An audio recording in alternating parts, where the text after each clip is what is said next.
Hello, PE 575. In regards to our discussion for this week, I would definitely have to agree with the phrase that great athletes are born, not made. The slides from this week and the reading from this week are discussing about how to train to get better. All of us who are athletes have gone out to a tryout or we've been on a team where there are people who are leaps and bounds better than everyone else, and it seems like they barely work at all.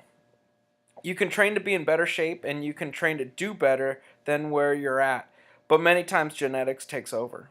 Our text discusses about the hockey players who ran on treadmills and one player lasted twice as long as the other, but the one who only went half the time had a better VO2 level. Our text also talks about female athletes and their body types. Those with wider hips or larger breasts were not made to be runners. I think all of our great athletes were born with certain motor skills and abilities to make them stand out from the rest. I have a girl on my team who puts in more time and effort than anyone else on the team, but she'll rarely see the field. And it's nothing against her, it's just her abilities. And as a player and a coach, I believe that certain people are born to be athletes and others are not. Many of us have dreams of being professional Olympians, and I'm sure many of us trained for hours and years but fell short.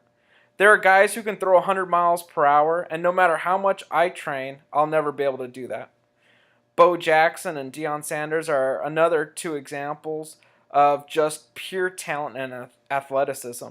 They were both two sport athletes at the professional level. I think some athletes can make it and become better through much training and proper training, but I think many of our greats were born that way and are destined to be great at something physical.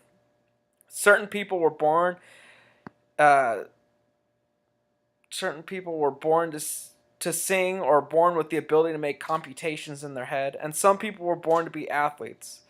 So, with that being said, thank you for listening, and I look forward to hearing your thoughts.